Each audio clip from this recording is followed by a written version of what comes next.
Santo Tomás de Aquino. La religión cristiana comenzó un proceso para edificar la iglesia en los años posteriores a la muerte de Jesús de Nazaret. Durante este tiempo hubo una fuerte persecución de los romanos hacia los primeros feligreses, que terminó con el ascenso del emperador Constantino, quien en el año 325 introdujo el cristianismo mediante el Concilio de Nicea. A fin de tratar de unificar su imperio, más adelante el emperador Teodosio I la convertiría en la religión oficial en el año 380 después de Cristo.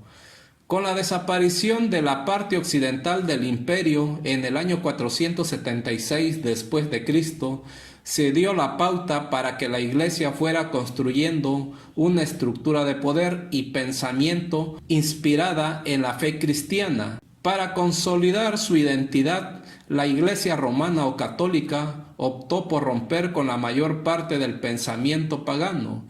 Esta decisión, mezclada con la inestabilidad de la Alta Edad Media, es mayormente responsable de que a este periodo se le describiera como el oscurantismo. Sin embargo, esta también fue una época de intenso trabajo intelectual representado por personajes, generalmente monjes u otra clase de religiosos, que utilizaron porciones del saber clásico crear a una nueva forma de pensamiento. Uno de estos personajes fue Tomás de Aquino, 1225-1274, italiano de origen noble, cuya vocación religiosa lo llevó a unirse a la orden monacal de los dominicos.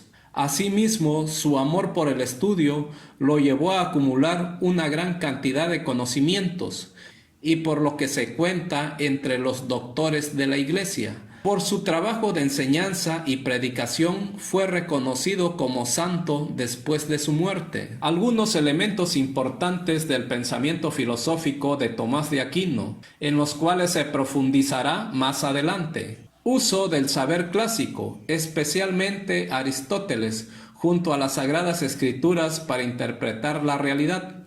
Búsqueda de una cohesión entre la fe, representada por la teología, y el conocimiento humano, representado por la filosofía.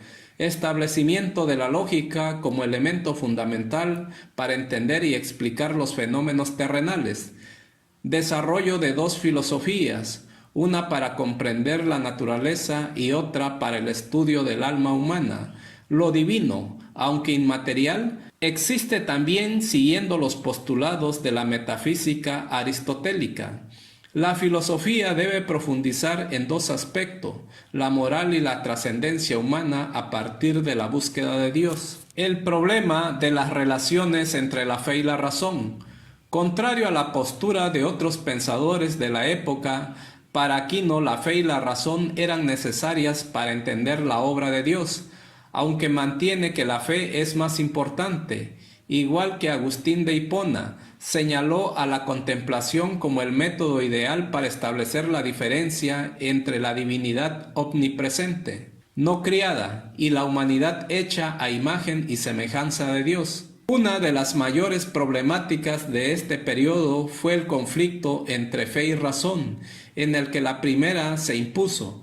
Lejos de cuestionar las formas o sistemas del mundo, el pensamiento medieval apeló constantemente a elementos como la unidad entre conocimiento y realidad empírica para explicar los fenómenos de la realidad como parte de la obra de Dios. Asimismo, nociones como la ascensión al mundo de las ideas de Platón, que apelaba a que el ser humano podía elevarse a sí mismo por medio del conocimiento, se abandonó en favor del concepto de la divinidad cristiana. Para la sociedad del medioevo, la perfección no solo es exclusiva de Dios, sino que cualquier desvío de sus leyes es una invitación a la corrupción y al pecado, que debe ser erradicado a toda costa.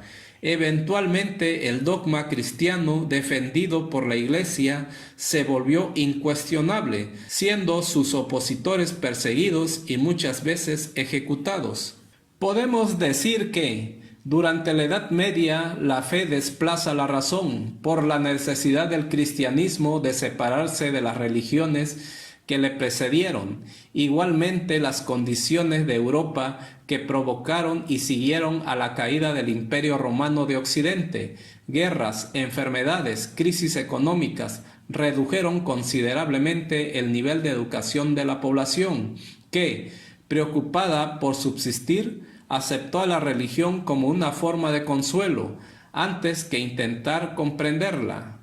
Las 5 vías tomistas, las vías de la demostración de la existencia de Dios. Un punto clave en la obra de Tomás de Aquino es la combinación entre el pensamiento cristiano y las ideas aristotélicas, entendiendo que se aceptaba la unión entre la sensibilidad y la razón humana. Al mismo tiempo, dicha unidad respondía a los designios representados en la figura divina, como en la fase bíblica, donde la humanidad fue creada a imagen y semejanza de Dios. A partir de su antología, Aquino recurrió a elementos de la filosofía aristotélica, como el acto y la potencia, e incluso trata de explicar que, más allá de cualquier movimiento universal, es importante establecer con determinada anticipación la estructura del ser humano.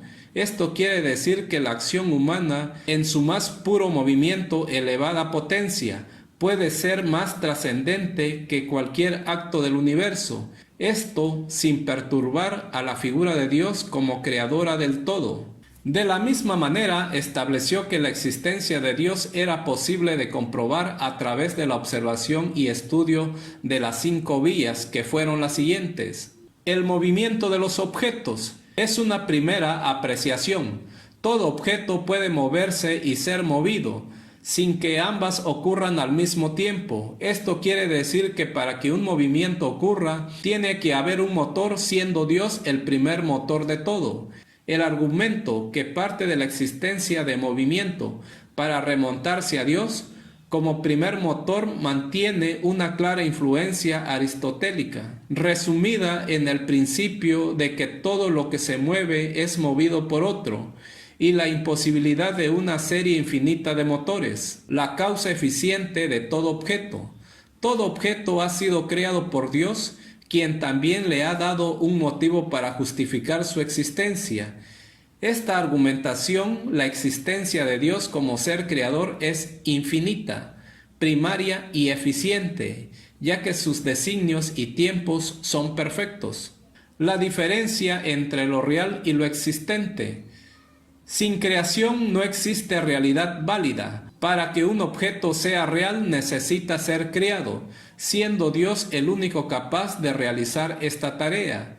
Este argumento concluye defendiendo la existencia de un ser necesario que explique adecuadamente la aparición de entes finitos como la humanidad. La jerarquía de valores. La figura de Dios es reconocida como una fuente de todo bien, de todo objeto y de seres finitos, que son creaciones de la divinidad, pudiendo ser estos buenos o malos. Se habla de una dualidad entre la perfección de Dios y la imperfección que pertenece a los seres finitos, con alguna esperanza o probabilidad para alcanzar la perfección.